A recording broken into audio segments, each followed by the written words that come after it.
this video, I'm sharing 3 brushstroke exercises that you can do with a round tip brush to practice brush control when painting with watercolors. So for the first brushstroke exercise that we're going to do, it's going to be drawing straight, controlled lines across the page.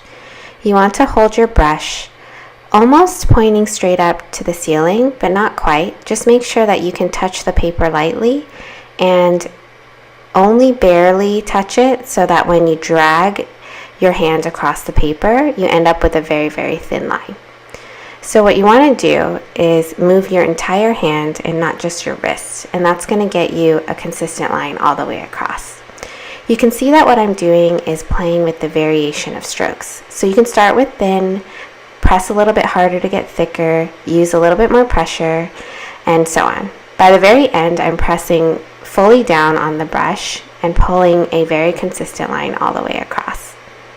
This is a great first exercise to try when you're starting out with brush control. Now for the second exercise, you're going to want to vary the pressure between a thin stroke and a full pressure stroke. And then the very last line where I held down full pressure as I made a line.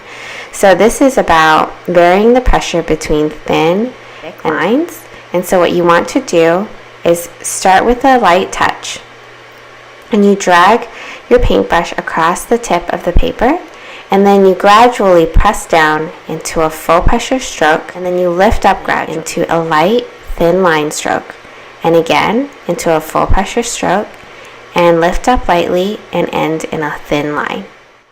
I like doing this exercise varying how I start and end, so it makes kind of an interesting pattern. So in this line, I started very full pressure and then lifted up to get a thin stroke and repeated that again. Like the first exercise, you're going to make sure that you're gliding your entire hand across the paper and not just your wrist.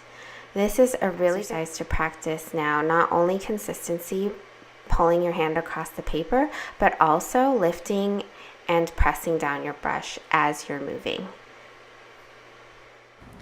This lesson is very similar to the previous lesson, but we are going to be creating leaves. So we created lines in the previous lessons, but this time we're going to do it a little differently. We're going to use the same concept, but we're going to make stems, and we're going to add a leaf to the stem. So this is what I want you to practice. I also want to show you a 2-stroke leaf. So you're going to go ahead and make that 1 stroke, but it's going to be kind of a slight curve, like a bit of a C, and then you're going to start at the top on the other side, and then you're going to come around and you make 1 leaf out of 2 strokes. So you can practice this also.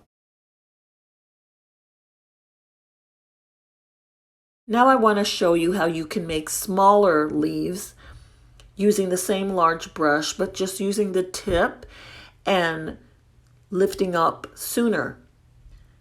You can also use a smaller brush to do this as well, but I'm just showing you that you can still make smaller leaves with the same large brush.